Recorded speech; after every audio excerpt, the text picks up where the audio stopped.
Hello, friends. Today, let me take you back to the year 1912, to the story of the grandest ship the world had ever seen, the RMS Titanic. On April 10th, 1912, the Titanic began her maiden voyage from Southampton, England, and heading to New York City. She was the largest and most luxurious ship of her time. She was 269 meters long, 53 meters high, and built at the cost of $7.5 million. Which today would equal nearly $400 million. On board were people from all walks of life, wealthy industrialists, famous celebrities, and thousands of immigrants hoping for a better life in America. Commanding the vessel was Captain Edward John Smith, a highly respected sailor aged 62. The Titanic was not only enormous but breathtakingly elegant. It had lavish interiors, stained glass windows, ornate wood panels, 2 grand staircases, a heated swimming pool, Turkish baths, a gym, a squash court, fine restaurants, barbershops, and even a library. Passengers described it as a floating palace, more luxurious than the finest hotels of the time.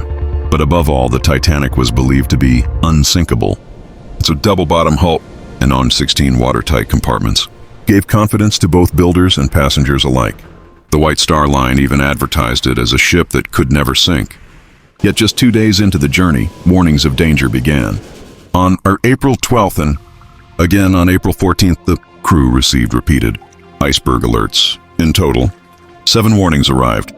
Still, Titanic steamed forward at a speed of 21.5 knots, nearly 40 kilometers per hour.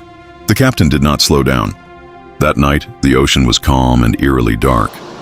There was no moon, which meant visibility was extremely poor. The lookouts in their crow's nest, already struggling against freezing winds, had no binoculars.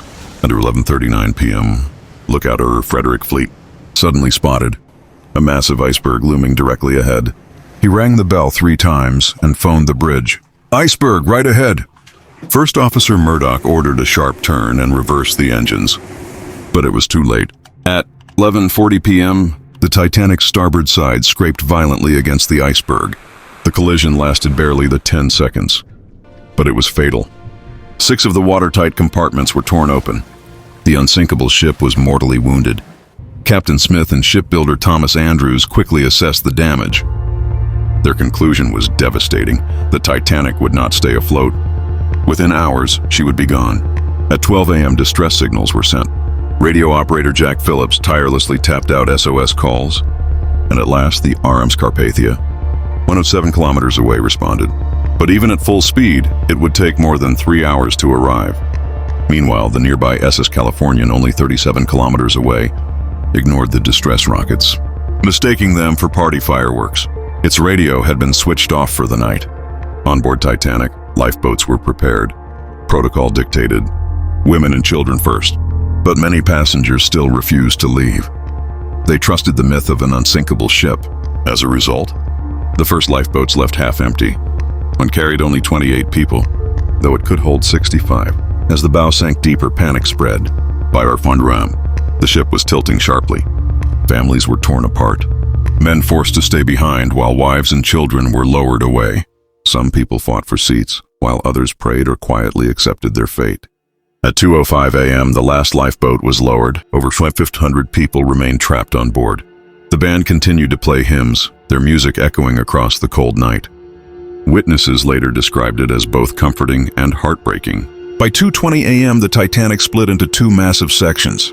Within minutes, both halves vanished beneath the Atlantic. The cries of people in the freezing water lasted only a short while. The ocean temperature was cold enough to cause death by hypothermia within minutes. Out of more than 2,200 people on board, only about 705 survived. Captain Edward Smith went down with his ship. Some said they saw him standing firmly on the bridge until the end. Others believed he may have taken his own life. The truth remains a mystery.